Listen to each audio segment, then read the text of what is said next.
செய்து பூஜிக்கும் பக்தி அதிலும் உன்னை காணலாம். பசி என்று தன் முன் வந்து கையேந்தி கேட்கும் போது தன் உணவை தந்தால் கூட உன்னை காணலாம். உன்னை காண பல கோடி இங்கு வாரி இறைக்கிறார்கள்.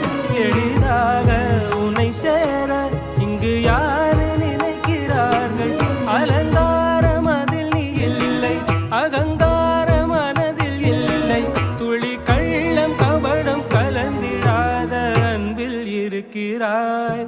உணர்ந்தேன் உனையே உனையே மறந்தேன்